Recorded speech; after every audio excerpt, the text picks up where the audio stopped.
The Graziadio School of Business and Management at Pepperdine University proudly presents the Dean's Executive Leadership Series. This podcast invites top business practitioners and thought leaders to share their view on the real world of business. Thank you, Beth. It was interesting to hear about the work you're doing, particularly on the energy efficient side. And I want to ask two or three questions, and then we'll open it up to the audience because I'm sure you'll have many questions for Beth. And I want to talk a little bit about just the role the government is playing in GM right now. And let me start kind of relating it to some of the things that you were talking about, and maybe thinking about it sort of independent of all the restructuring and everything that's going on. But what role do you believe is appropriate moving forward for the government in terms of helping to bring about some of this transition in energy efficiency and putting in the infrastructure to have the right kinds of fuels available? I mean, how does the government play into that process of making that work so that the kinds of automobiles that GM and others are developing will have access to what they need?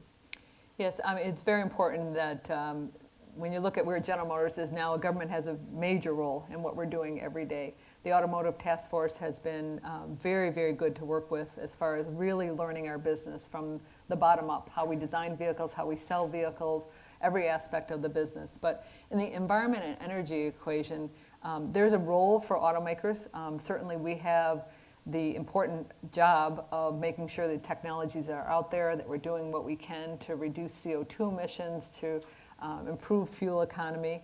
But in order to do that, you have to have a system. You have to have the automobiles companies doing what they need to do, the energy companies doing what they need to do, and you need government to have a role to really develop the infrastructure.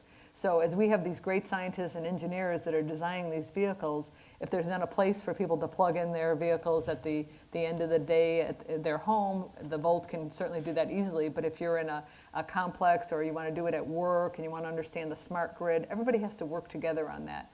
Developing infrastructure such as hydrogen. California and the Fuel Cell Partnership, along with the Hydrogen and Highway Program, has been doing a good job of trying to develop that infrastructure, but we need to do a lot more, and we need to do it at a national level. And the same thing with biofuels. We really need to develop the infrastructure so when these next generation biofuels that are so important to reducing dependence on petroleum, when they're available and ready, we need to have stations where people can take their flex fuel vehicles and be able to get the right fuel. So you've mentioned a couple of times the Automotive Task Force. So give us sort of an Automotive Task Force lesson 101 and what their role is in working with you, how GM works with that task force, and how that's going to play out over the next few weeks and months as GM works through these issues and works through the possibility of bankruptcy. The Automotive Task Force has representatives from all areas of government. So in the area I work in, there's someone from EPA and Department of Energy. All those various agencies are involved. They've spent, a group of people have spent a lot of time in Detroit. We've also gone to Washington, but they've looked at every aspect of the business. So dealing with union situations, dealing with what we should be doing with dealer restructuring, looking obviously at the financials, working with the bondholders. So all those different pieces of work have been going on. The task force is obviously very interested in making sure General Motors is setting up a viable business for the future, and we'll continue to work through that process with them. As this process moves forward, one of the comments in one of the discussions we were having earlier, you commented that at the end of the day, GM will very likely be owned majority by unions and the government, a very different sort of ownership model than has been the history of GM, and a very different ownership model than probably any company has experienced before. How do you see that playing out, and how does that impact the company's ability to continue to innovate and try to succeed in the environment that we're in? Given, I mean, I think we don't always think of government and unions as being overly innovative and quick to change. And so how does that play out, and how do you see that working in terms of sort of a governance structure? Well, we're sort of not sure how it all plays out because we're inventing this as we go. But I think there is a commitment for innovation and making sure we're setting up a business model that will be successful. We have, in the auto industry, had the same business model, and we've had the same kind of products for 100 years. And the question is, as the world is developing and all the various countries around the world want personal transportation, does that model work? And clearly, when you see the downturn in the global economies, our business model does not work. And so what we have to do is continue to work with all the various stakeholders. Going forward, because of the intense legacy costs that we have from a pension and health care, that's really the VEBA or the voluntary benefit program that is really with the UAW as well as the government funding. It will be a very different structure. But the core of our business is making great cars and trucks, making sure we have high quality, great designs, making sure that we do our part, as I mentioned, on fuel economy and emissions. I mean, that's the core of the business. If you don't have great cars and trucks and have a great relationship with customers, it doesn't matter what kind of business processes you have or what kind of great functions you might have that are doing great at purchasing or suppliers or whatever. So we need to get back to our core business, which is continuing to do that. One last question I have for her, and then I'll open it up and see what you all would like to ask about. Again, in an earlier discussion we had, you commented on how public everything is about GM. I mean, you've been a public company for a long time, but what you're going through now is far more public. And you even made the comment that your competitors sort of know everything there is to know about you because it is so public as you go through this process. How does that affect sort of your ability to operate and be successful as a company when everything you do, in some ways there's no sort of competitive advantage to any knowledge that you have because it's out there. So how is the company responding to that? How does that change the way you operate? Yeah, it's very challenging because it's always good to be transparent. But certainly in the business world, you have a number of things that are competitive. For example, when we had to go for our initial funding, we understand that taxpayers need to know exactly what we're doing, what our viability plans are. But having to lay out our future product programs. And even in my world, showing people what we predict our fuel efficiency will be, well, people can exactly reverse engineer and know what kind of products, what size of products, what kind of technology you might be putting on. And so it really is a totally different environment. But I do think we have maintained the ability to continue to have innovation and make sure, obviously we still have intellectual property rights and a number of patents, for example, on the Volt or the Chevy fuel cell Equinox vehicle you saw. So I think it's a challenging environment because everything is laid out there. In some ways, it presents a great opportunity. Everything is out there. So in working with government and working with all of our various stakeholders, everybody sees everything. And so everybody has to join with us to figure out how do we solve all of these problems and move forward in a way that will be successful in the future. Great. What questions do you all have for Beth? Yes, Gary. Thank you. By the way, an excellent presentation. Thank you. Thoroughly enjoyed it. I'm asking a question in the area of the electric, not the hybrid necessarily, but the pure electric vehicle. And as the demand, let's say the Volt and similar types of concepts take hold, and that technology, begins to flood the marketplace, and the demand on the grid becomes much more greater. In your opinion, how are the energy companies dealing with this? Because we certainly don't want to generate electricity with a fossil fuel burning power plant to power an electric car. So, the nuclear power concepts don't seem to be gaining a lot of momentum. So how do you think the energy side of the equation is going to balance out? Yeah, very good question. Certainly when we look at this, we really wanted to look at it as a system. So as we look at electric vehicles, that's why we have a partnership with the Electric Power Research Institute, making sure people are looking at the various aspects of energy. I think a couple things have to take place. You have to have a national energy policy, and you have to get serious about what our country wants to do on the renewable energy front, so so-called greening of the grid. What we think is exciting about things like the plug-in hybrids and also the electric vehicles is the fact that if you green the grid, if you get a more renewable source similar to a lot of the activities you have in California, then you're also greening transportation. And so we would have the ability to be able to do both at the same time. We also have to look at things such as climate policies, climate change. We're members of the U.S. Climate Action Partnership working on at a national level. Can we get a cap and trade program in place so we can have a cap on emissions and then figure out how you trade and figure out how the various renewables will be justified there, low carbon fuel standard for transportation, renewable fuel standards for energy companies. But you're right, it's very challenging. It's very challenging with respect to nuclear. You know, how long does it take to put a nuclear plant in? We've just decided we're not going to do Yucca Mountain anymore, so how are we going to store nuclear waste? And are we serious about really getting to, you know, clean energy sources for the United States? But again, I think there's progress being made, depends what state you're in as far as how much renewables, but I think over a period of time, if we have a commitment, we certainly can do that. You had a question. Did you have a question back here? Yeah. Start with one, and then we'll work through as we go through. A simple one first. I didn't see any mention anywhere of Corvette in any of the slides. I wonder if that's going to survive. And also, GMC and Chevrolet truck would seem to be direct competitors. How did you see that working? I thought he was going to ask me a tough environmental question from the reception questions we had. Corvette is alive and well. Everybody loves a Corvette. My neighbor just asked me that because he wanted to buy one and wanted to know if it was going to be around. Yes, Corvettes will be around. It's obviously a very popular vehicle. I just mentioned the Camaro because it was new. I was just highlighting some of the new vehicles.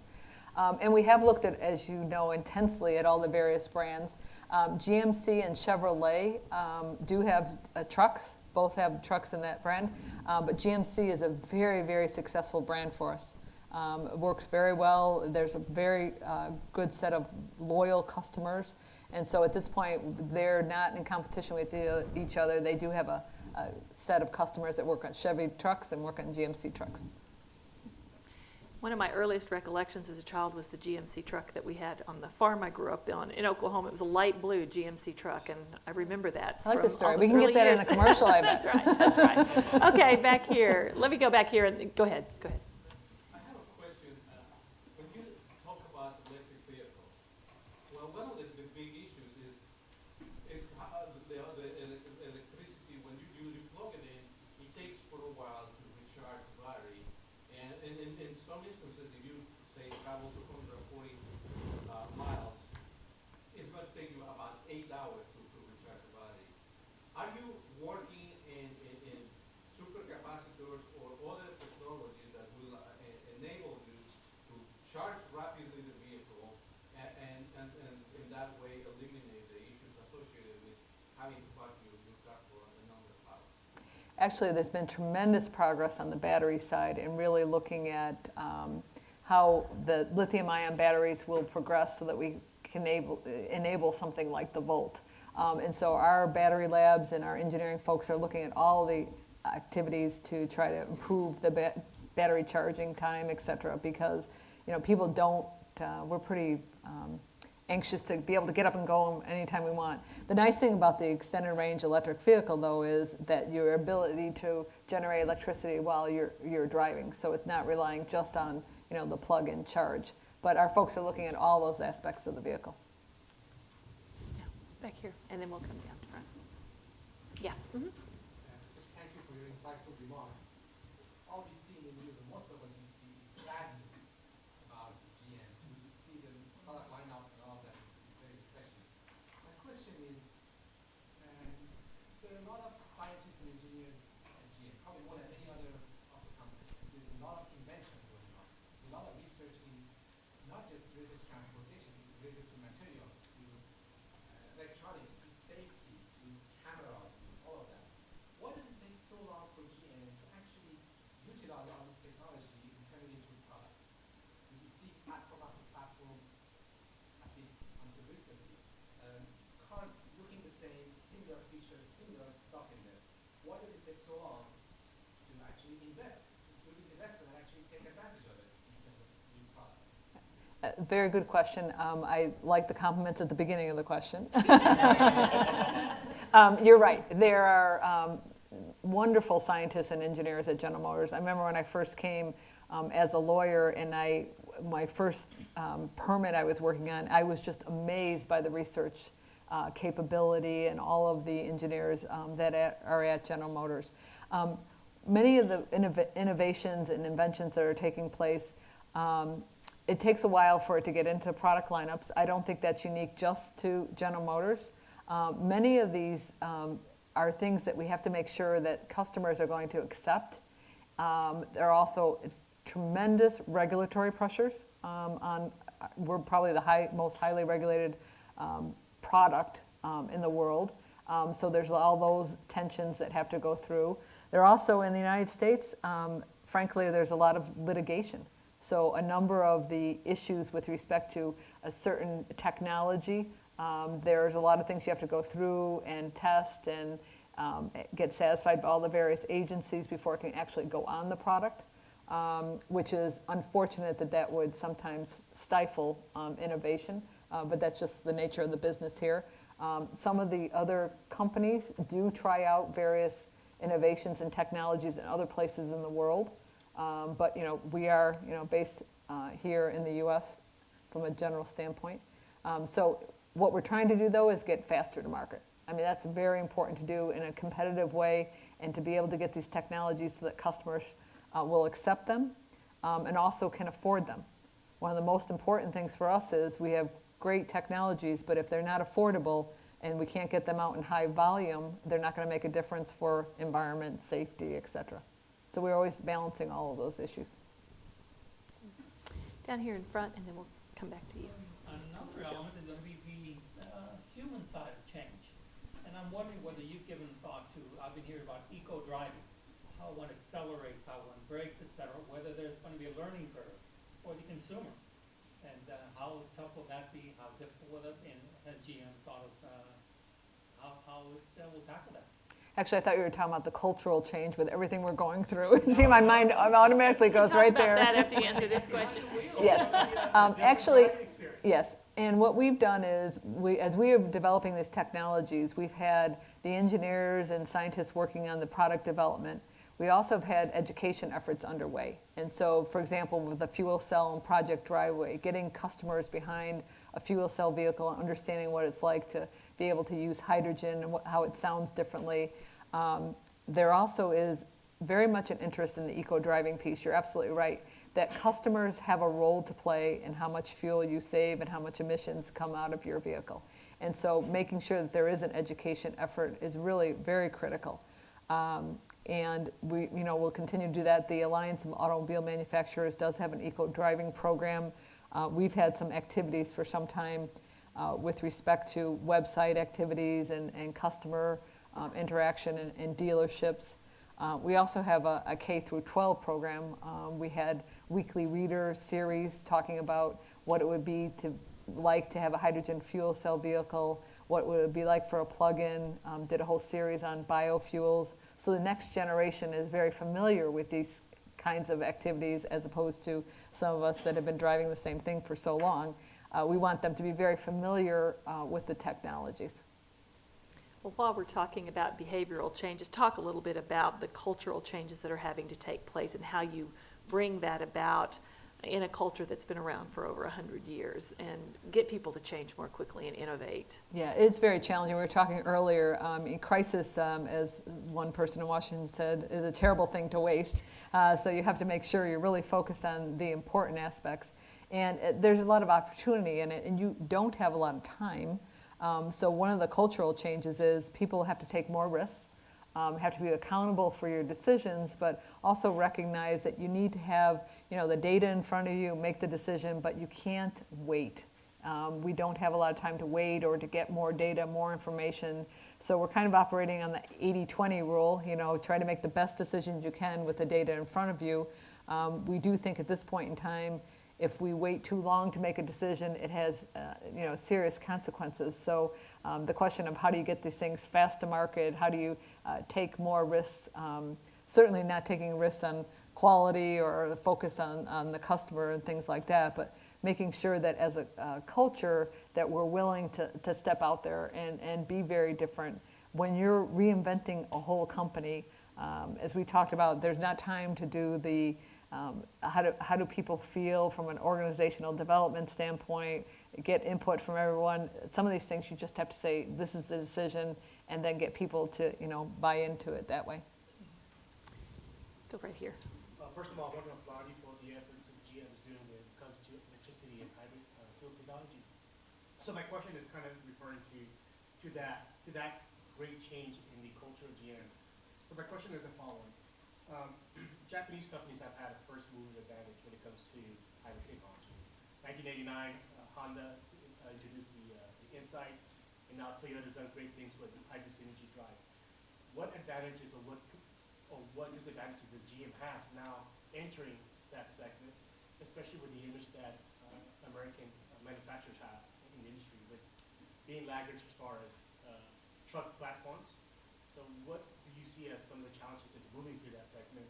And number two, with the introduction of some of these new vehicles, what do you see that doing in your model mix and your price points? With respect to the hybrids, certainly Toyota and Honda have had an advantage in the marketplace. I think it's very interesting to see the dynamic in the marketplace right now with Toyota and Honda, their competition with their new hybrids. What we have decided to do, our hybrid program was a little bit different. We had a hybrid system that was on our bus systems, and then we put it in our larger vehicles, our SUVs and our trucks, because really that was a strength for us. Many customers come to General Motors thinking all we have is trucks. As I mentioned during the presentation, we have a lot of cars and crossovers as well. But we thought it was important to put hybrid systems on trucks and SUVs because if people wanted the functionality of an SUV or a truck, that we wanted to be able to give them technology that would help them save fuel. You save more fuel that way than you would putting a hybrid system on a small vehicle. Now that was our strategy. Right or wrong, that's what it was.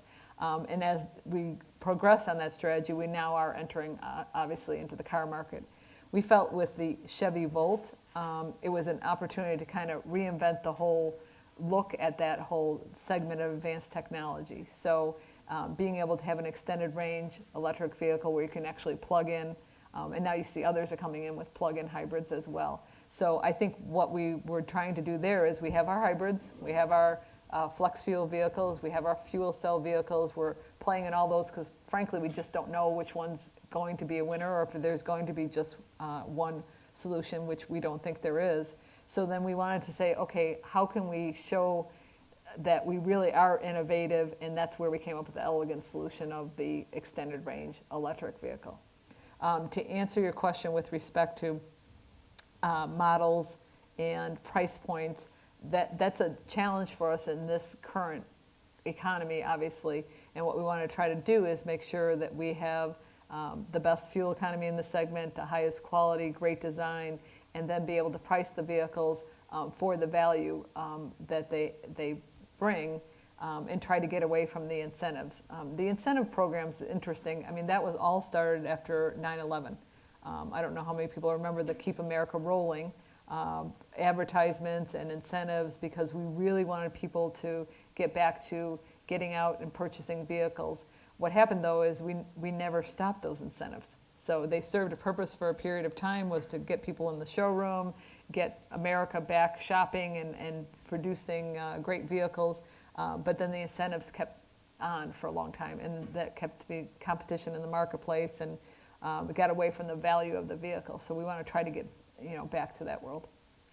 One of the challenges right now for you all, and I assume Chrysler's probably experiencing the same thing, is just a great reluctance on the part of consumers to buy a car given the challenges that you're dealing with. How do you get past that? I mean, do you have to get through the threat of bankruptcy or the bankruptcy and get to the other side of that? Or at what point, because it's sort of become a vicious cycle downward in trying to build back that confidence, and how are you all talking about that? What are you doing to try to overcome that? Well, it's very challenging, for example, for everybody in the global economy. I mean, some of our competitors had the worst losses they've ever had. So this is not just a GM issue. What's happened, though, is because we can't get off the front page of the paper, that there is a reluctance by some. I mean, we still have some very loyal customers and people that are coming into the showrooms, just not enough of them. And so I think what we need to do is continue to communicate and get through this challenging time, make sure that people know we have great cars and trucks out there. We have to figure out the whole dealer piece of it. So there's going to be a number of bad news days before we get beyond this. And what we're trying to do is, again, just trying to communicate over and over again that we're here, we're reinventing the company. We are going to go down to the 4 brands, really better models, high quality vehicles, and get people, back in the showrooms. The fact that the economy will get better at some point, and it will get better, then that will also help, because a lot is the overall economy issues. Now, one of the things that we talked about last year was just the talk of bankruptcy was something we just would not do, because of all the focus groups and all the research we had done had shown that that was going to really scare people off. It's helped with respect to the government having the warranty backed, so people can go in and know that their warranty will be honored. Great, wonderful. You had a question right next to him? Yeah. Oh, did you earlier have a question? Yeah, go ahead. I had a question about with your competitor Toyota Prius. They're talking about their car in 2010 with 50 miles a gallon for the new Prius, and yet the Volt is saying they're going to start manufacturing in 2010 in November of 40 miles a gallon. So how do you compete in the marketplace, and how do you promote market independent advantage, and how do you differentiate from them? People are obviously going to compare you. Obviously, I didn't do such a good job already. The 40 miles is 40 miles without using a drop of gasoline. So it's not the equivalent of 50 miles per gallon in a Prius. And what happens is the EPA doesn't have any test procedures yet, so we're working with them on how do you calculate the fact that you're going to go 40 miles without using any gasoline at all, and then you're going to be using some gasoline on board to generate electricity. So it'll be way beyond the Prius number. So that won't be hard to market. There'll be other challenges when people are trying to be able to get in the marketplace and compete with that. But from a comparison standpoint, that will be fine. Let me go to Bill, and then I'll go back over here to Steve. Is developing a superior marketing program part of your future planning strategy? Yes, very much so. One of the things that we have learned through this challenging time is there is a tremendous gap between perception and reality. There is just decades of people that really have had maybe one bad experience with GM car in the 80s and have never come back to learn what our products are like today. So we have a tremendous gap, and actually there are many believe that the difference between our success or not is based on our ability to be able to communicate that and advertise and market in such a way that it gets people back into our products, which is key to our success. So related to your comment, if you had to identify sort of the biggest misperception out there, or especially in all this media coverage, the thing that's been said about GM that's the least true or the most misleading, what would you say if you could clear up some misperception? Well, on the product side, I think the misperception that we only make trucks, that we have a low fuel efficiency, which you see from all the data. We have very, very good fuel economy and segment leading in a lot of the areas. And then quality perceptions. GM makes very, very high quality vehicles that are at the top of a number of charts, and it just doesn't break through. And again, I think it's, you sell a car one person at a time. So if someone has, the story is someone has a good experience, they might tell a few people. If someone has a bad experience, they tell hundreds of people. So, it's trying to get people back into the cars because they're very different than they were in the past. Steve. The public transportation out here is not the best, so we depend on cars, but public transportation, the quarters and the meters only pays 30% of what it costs in public transportation. So everything's subsidized. And I'm wondering, the ultimate question for me is, I can get past the quality barrier, maybe consider purchasing a car, but can GM actually make money with this new technology, or is it going to be a perpetually subsidized by the government? If that's the case, should it exist? Yeah, that's a very good question. The first generation of these technologies are expensive. So I think in some of the conclusions from the Automotive Task Force, they talked about the Volt, the first generation, being expensive. And so what you need to do in anytime you're inventing technology such as this, the first generation is expensive. You have to go through 3 or 4 generations, just like the hybrid systems have gone through that, to get them affordable. And that's very important to do. No technology or no business, as you all know from studying here, you cannot survive if it's going to be subsidized the whole time. The market must drive people to this in great volume for it to be successful. So it is very important. Now, we'll see how it all shakes out with respect to which technologies, and can we drive down the cost of all these technologies as well as and continue to make the improvements in the technologies. But we believe from the research we've done so far on the extended range electric vehicles, on fuel cells, and the great development of the batteries, that we think the electrification, along with continuing the push on biofuels, that we should be able to, over a period of time, get them to be market successful. Do you have an estimated time frame for that? I get asked that question quite a bit. I do not have an estimate, especially in this environment. I don't know. You have a question, yeah. Yes, I was fortunate to be able to go to the California Cell Partnership at Sacramento last month, and I was very impressed with the hydrogen vehicles, and I was also impressed with the number of auto companies that are working together with the partnership. And I guess it's interesting that there's going to be it seems like there's a lot of different choices as far as what type of vehicle you can get, but I think that maybe consumers, and then maybe you can explain how you're going to address this, the consumers are a little concerned, like, okay, if I get this electric vehicle and it's a plug-in, then that will only work for this situation, and will that be updated? Is there something better to come? Should I just wait? You know, so how would Yes. There is a lot of confusion out there. We've talked about that a lot in our company, because it's much easier if you have one thing that you're constantly marketing and communicating. But we really do feel that it's important for us to be part of this overall solution. And in order to do that, we know we have to work on these various pathways. Again, customers, basically, when they go into a showroom, as you all know, I mean, you want to look at what your personal needs are and what you can afford and what your functionality and the product and what you need. So it's important that, one customer at a time, we try to get that education. But there is a lot of confusion out there. And I think working with government, working with schools, working with a lot of different stakeholders, we could really improve on that. Because there is a lot of misperception on, how plug-ins work, how electric vehicles work, and that kind of thing. To what extent, in response to that kind of an issue, is there any collaboration among the companies in the auto industry versus it's working with the government and others? Because part of that is a industry issue, not just a GM issue or a Toyota issue. Yes, we do work with the Alliance of Automobile Manufacturers on some eco-driving, the education pieces of it. But I think we can do a lot more. There's some great organizations. For example, there's a lot of confusion about diesel for a period of time. So there's a diesel technology forum that's done a great job of educating people about new diesels and clean diesels and things like that. So I think we need to do a lot more of it in this area.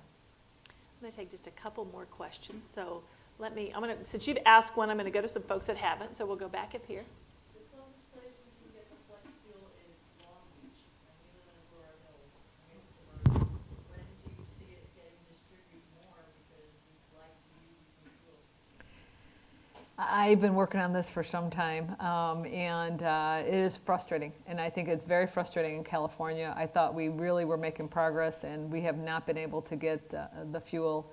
I think obviously the price of fuel, gasoline being low, does not help. But I think with the new Obama administration, we're going to see more commitment for stations, and I think that's going to be across the country. They, obviously are very interested in us making sure we're making more flex fuel vehicles, and we've had a lot of conversation about that's great. We're committed to doing that, but we really need the stations. We need them across the country. And it doesn't mean we need 4 on every corner like gas stations. We just need it in a decent location so people will be able to have access to it and a little closer and more convenient than that. Yeah. And we've had some great people that work on infrastructure, both for hydrogen and for E85, and I think we'll make more progress going forward. But together with some of our partners, we've put together, I think, about 700 stations where we brought ethanol partners together with General Motors and with other folks to try to get stations in, but it just has not gone as fast as it should. Would you ask our last question? Thank you. One of the things that's consistent through all the vehicles you're showing for the future is that they're all like the vehicles today, made primarily out of steel and aluminum. And that makes them massive and need more energy to move them along. One of the things I've seen, for example, in small aircraft is that there are very few made of steel these days and a lot more being made out of carbon fiber and other exotic materials. Do you see see that as something that will be a part of the equation as you go forward to use different materials that will still be safe, but will also allow you to reduce the weight of the car? Yes, absolutely. Looking at materials, getting weight out, we talk about at some of our meetings, the most important thing at some of these is to get the weight out, because you don't have to put all these advanced technologies on if you can get smaller and lighter weight vehicles. Did Amory Lovins from Rocky Mountain Institute have you ask that question? Every place I go, he has his carbon filter, carbon, and he sends it and said, this is going to work, the carbon fiber. It's a little more difficult in the automobile industry. First of all, expense, and also with respect to safety and all of the various interactions that happen on highways and freeways across the country. So we've been looking at materials. We have some of the best material science people. So we want to look at lightweight materials and also just the size of the vehicles as well. So it's a very important piece of what we're going to do on fuel efficiency.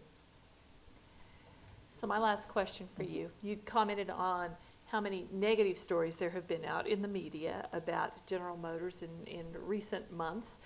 So if you could write the headline on the Wall Street Journal about General Motors 2 years from now, what would you want that headline to say? Oh, that's kind of a tough question. 2 years from now, I'm doing day to day. I was trying to give you a chance to get out of the day to day and look ahead. Look to a hopeful probably future. 2 years from now, I would say GM successfully reinvented the company, and the Chevy Volt is a perfect example. Great.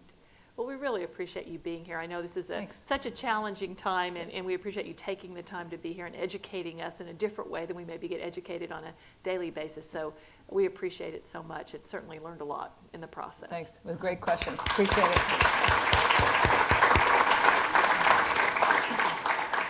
I want to thank all of you for being here. Remind you, we did a podcast earlier, so you can listen to that on iTunes University shortly, and then we will take the video and we will also have that on Pepperdine's YouTube University. So if you'd like to reflect on this or share it with others, you will have the opportunity to do that. But we look forward to having you back with us next year for the Dean's Executive Leadership Series. We will be putting that series together over the next month or two and then getting that information out. But we really appreciate you being here and being a part of this year. Thank you.